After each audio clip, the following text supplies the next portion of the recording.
Jake was always the daredevil of the group. He thrived on being the guy who would do anything for a laugh, no matter how risky or reckless. For him, the thrill was in pushing the boundaries, in proving to everyone that fear was just an illusion. So when his friends dared him to spend the night in the abandoned Miller mansion, a place rumored to be haunted for decades, he didn't hesitate for a second. "You think I'm scared of a dusty old house?" Jake laughed as he accepted the dare. "I'll even send you guys videos all night to prove I stayed."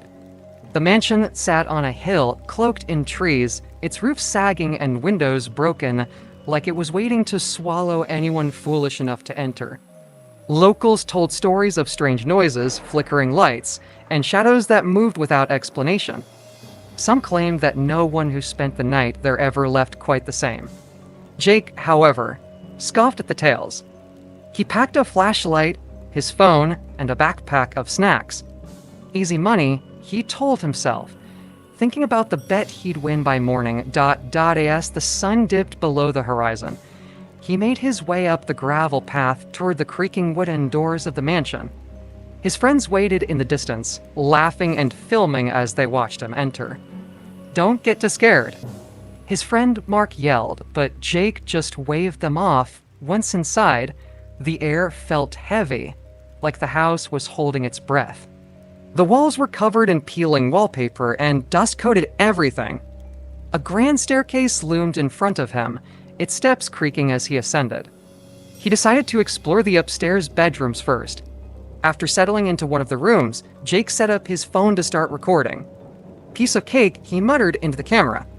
"There's nothing here but dust and old memories." But as the night dragged on, strange things began to happen. At first, it was small, the sound of footsteps in the hallway, the door creaking open ever so slightly. Jake brushed it off, attributing it to the wind or the house settling. But then came the whispering Jake. He froze. His heart skipped a beat as he turned, shining his flashlight around the room. "Who's there?" He called, but no one answered. More whispers followed, soft but clear, as if someone or something was calling his name from the shadows. He told himself it was just his mind playing tricks on him, that it was all part of the dare. Suddenly, his phone buzzed. A text from Mark. "Dude, you good? We thought we saw something move by the window." "Just checking." Jake stared at the message, his hand trembling. Had they seen something? He glanced toward the window, but there was nothing, just the dark outline of tree swaying in the breeze. He typed back, "All good." Just some creepy noises, but deep down, he wasn't so sure. The air was colder now, and the whispers were growing louder. "Jake, come downstairs." Against his better judgment, he decided to follow the sound. Maybe it was his friends playing a trick on him. Maybe they had snuck inside. But as he stepped into the hallway, his flashlight flickered and went out. Panic surged through him as he frantically smacked the flashlight, trying to get it to work. "Come downstairs," the whisper demanded. Jake felt a chill crawl up his spine. He started down the stairs, each step heavier than the last. By the time he reached the bottom, he could feel his pulse in his throat. He aimed his flickering flashlight around the room, expecting to see anyone, but it was empty. And then he saw it. A figure stood at the far end of the hall, barely visible in the dim light. Its eyes glowed, locked onto him, unmoving. Jake's breath hitched, and before he could react, the figure began to glide toward him, faster and faster. His heart raced as he stumbled backward, tripping over his own feet.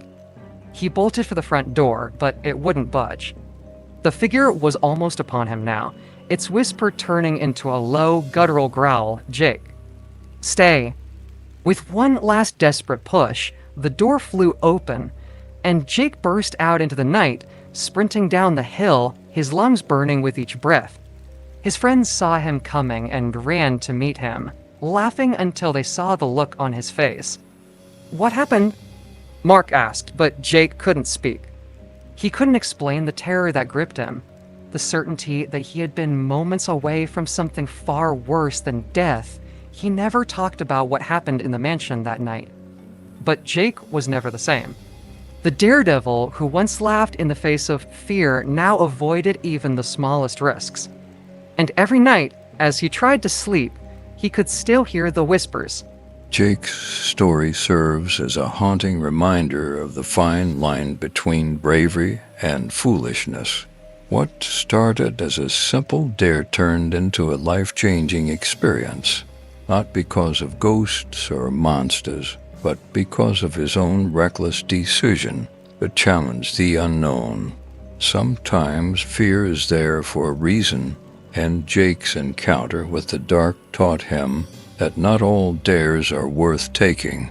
He may have escaped the mansion, but something from that night will always haunt him.